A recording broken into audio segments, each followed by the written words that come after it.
Bonjour à tous et bonjour Joël. Salut Fred. Nous voici donc réunis pour cette nouvelle vidéo du site tennisbelge.be, une vidéo consacrée à la rencontre de Fed Cup disputée à Gênes entre l'Italie et la Belgique et qui s'est terminée sur une victoire assez éclatante de la Belgique. On détaille ça tout de suite.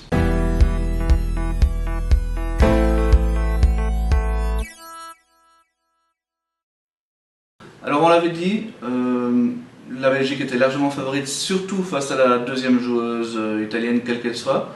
Ça s'est vérifié pendant le premier set du premier match, très largement dominé par Elise.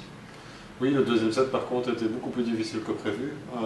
Elise a un peu perdu le fil du match, elle s'est fait breaker rapidement dans le deuxième set. Et c'est toujours le risque contre des joueuses qui n'ont plus rien, qui n'ont rien à perdre et qui commencent à rentrer dans le match, qui commencent à se lâcher. Et alors là, ça devient difficile. Donc Elise s'est laissée embarquer dans un deuxième set difficile, elle a dû sauver même des balles de 7. Et le grand mérite à elle, c'est d'être restée calme et d'avoir su finalement boucler en 2 sets, ce qui était quand même important pour ne pas se mettre une pression inutile dans un troisième set où on ne sait pas ce qui se serait passé. Mais c'est vraiment un match résumé de ce qu'on avait dit en fait la semaine passée, puisque premier set, grosse domination d'Elise, et deuxième set, on a vu quand même que les Italiennes, comme on l'avait dit, elles sont tenaces. Elles sont tenaces et certainement en Fed Cup, elles sont sur la terre battue. Elles se battent jusqu'au bout. Donc, c'est effectivement, comme tu le dis, c'est un peu le match qu'on pouvait prévoir. Et heureusement, il s'est bien terminé. Ça s'est terminé comme on le prévoyait aussi, avec une victoire d'Elise finalement relativement facile. Si on met entre parenthèses cette fin de deuxième set où elle a dû batailler pour aller chercher le point.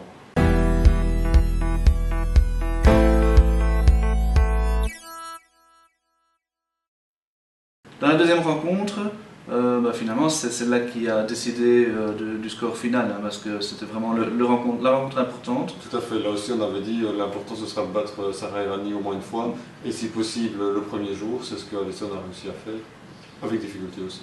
Une Sarah Errani qui était probablement pas à son meilleur niveau, on l'a vu faire beaucoup de double fautes notamment. Oui, énormément de double fautes, on sait que le service n'est pas du tout son point fort, on l'avait dit, que peut-être même que cette faiblesse au service pourrait même gêner Alison qui aime bien s'appuyer sur la balle. C'est ce qu'elle a dit aussi, qu'elle a eu du mal, mais ici plus un problème de rythme quand il y a autant de double fautes, autant de lancers de balles où on reprend la balle, etc. C'est très difficile de rester concentré en face. Et puis oui, Sarah Errani effectivement semblait très touchée physiquement, avoir des crampes, c'est pas habituel chez elle, et mentalement aussi elle a semblé très affectée. Elle avait pourtant bien débuté la rencontre, elle a pris le break en premier. Alison est vite revenue et a finalement quand même assez largement dominé ce premier set. Au deuxième, là il y a eu vraiment une bagarre. Oui, tout à fait.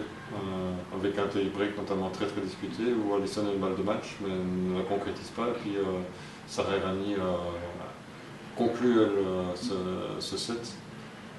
Donc effectivement, à ce moment-là, la rencontre peut basculer, le match peut basculer parce que Sarah Errani, normalement, est très bonne physiquement.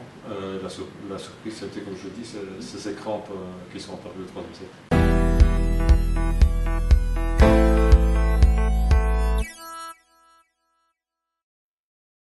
Cette rencontre était donc décisive puisque à 2-0, après une défaite de leur numéro 1, contre le numéro 2, c'était plié.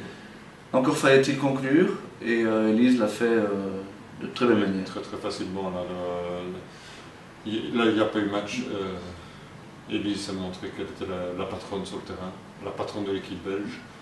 Et elle a conclu très proprement. Errani qui n'était toujours pas vraiment non, effectivement, à nouveau des petits pépins physiques, soucis de crampes. Maintenant, c'est vrai que les crampes, ça peut venir du stress aussi. On a connu Christophe Van Gaas qui avait des crampes parfois au milieu du troisième set, mais qu'il arrivait quand même à lutter jusqu'au bout du cinquième. Donc il stressait énormément aussi, il donnait tout pour son pays. Mais là, Sarah Errani a une telle expérience que c'est surprenant aussi parce que c'est pas une joueuse qu'on a vu avoir des crampes dans le passé. Donc oui, on va dire tant mieux pour la Belgique. Ça fait partie du tennis aussi, être au point physiquement. C'est un des éléments du tennis, il faut savoir tenir la rencontre jusqu'au bout.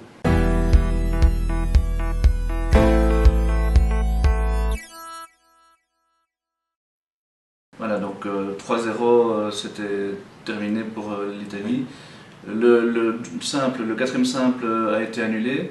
Ils ont quand même joué le double pour du beurre, mais je pense qu'il y avait quelque part une petite volonté de revanche pour Elise et Kirsten qui se sont alignés après le match face à la France où elles avaient été fort critiquées. Oui, effectivement. Je suis quand même surpris qu'on n'ait pas fait jouer Isaline. Oui. Parce que ça fait 2 fois qu'elle se met à disposition de l'équipe. Contre la France, c'était logique quelque part qu'elle ne joue pas le double, même si c'est une bonne joueuse de double, mais elle n'avait pas d'expérience suffisante sans doute. Ici, à 3-0, c'est un peu surprenant qu'elle ne joue pas parce que oui, Elise et Kirsten avaient une revanche à prendre, mais elle l'avait déjà prise la semaine précédente en gagnant le tournoi de Lugano. Je pense que ça prouvait qu'elles pouvaient jouer ensemble. Oui, bien sûr, mais je pense vraiment qu'elles avaient envie. Bon, comme tu dis, le tournoi de Lugano était très dur physiquement, donc c'était étonnant qu'Elise joue encore. Oui, qu'elle joue encore le double. Encore ce double. Mais elles avaient, je crois, c'est elles qui l'ont décidé, à mon avis, pour montrer quand même en Fed Cup qu'elles y tenaient à jouer ensemble et à bien jouer ensemble.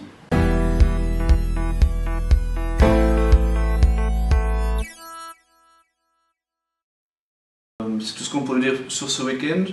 Un petit mot sur le futur de cette équipe parce que vraiment on a vu de belles choses. Hein. Oui. Elise, Alison maintenant en simple, je crois que ce sont les 2 piliers. Oui, tout à fait, parce que bon, Yanina maintenant va faire une bonne semaine, elle rentre de nouveau dans le top 100, c'est une très bonne nouvelle pour elle. Mais a priori, à part comme remplaçante, les 2 titulaires effectivement en simple, ce seront Elise, ça c'est indubitable. Et très probablement Alison qui a retrouvé un très bon niveau de tennis aussi cette année.